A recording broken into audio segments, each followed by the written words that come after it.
Hey guys, how's it going? CoderMan here. Looking to see what I'm going to do next with the M3, and not sure if I want to sell it or I'm actually thinking of going and getting a supercharger for it.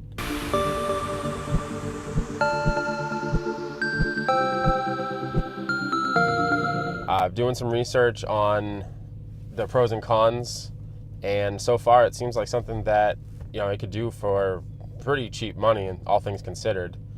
The ESS supercharger is about 10 grand, give or take, and then probably figure another 1 to 2 to get it installed by my local shop. The horsepower and the torque, for this car, the torque's a big thing, because as you may or may not know, the M3 doesn't have a lot of torque out of the factory.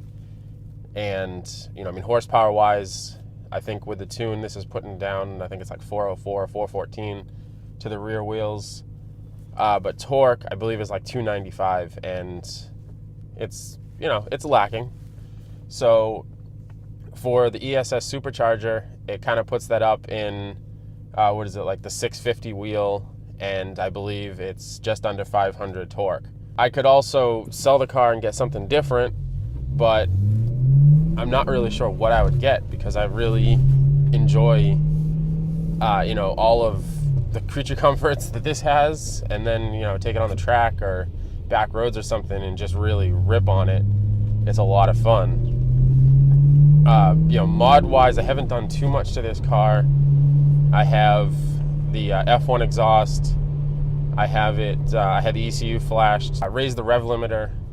I shortened the cold start, especially with the performance exhaust. It was too loud for my neighborhood. And I had the fuel map tweaked a little bit so that I'm getting, like I said, I'm getting about 414 to the rear wheels, which prior to doing any of that, it was doing about 395 to the rear wheels.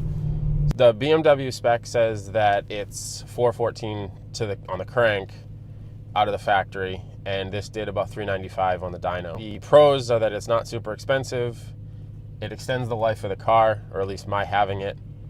Makes it kind of like a whole new car, because it almost, it close to doubles the torque, and it gives you a nice little boost in horsepower. Being that this is a 6-speed manual, I was reading some stuff on the forums, and one of the things that I had come across was that, especially with this car having a really short first gear, more than likely you're going to have to change that out. So I'm not sure if that would change the driving characteristics.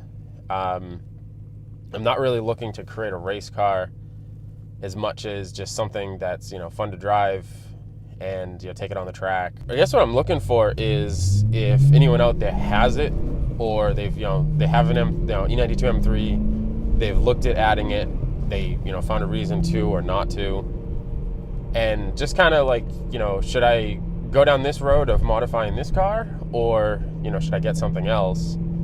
I think in one of my previous videos, I'd hinted at that I'm looking to get something else entirely, but I'm not really sold on selling this. I think if I was going to get something else, I would try to keep this and, I don't know, stack them in my garage, because I currently only have a 1-car garage, but figure that out later. In terms of this car overall, I've really enjoyed driving it.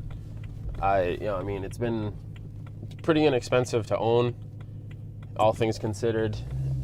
Maintenance wise, hasn't been too bad. Like I said, it sounds good. I've taken it on car rallies, and I've driven it 1,000, 1,500 mile trips, no comfort issues, with my family in the car or myself, no real cause for concern. I just think that the supercharger would be a lot of fun. So, give me your thoughts. Let me know what you think I should do. And as always, if you're new here, please subscribe, and I will talk to you guys soon.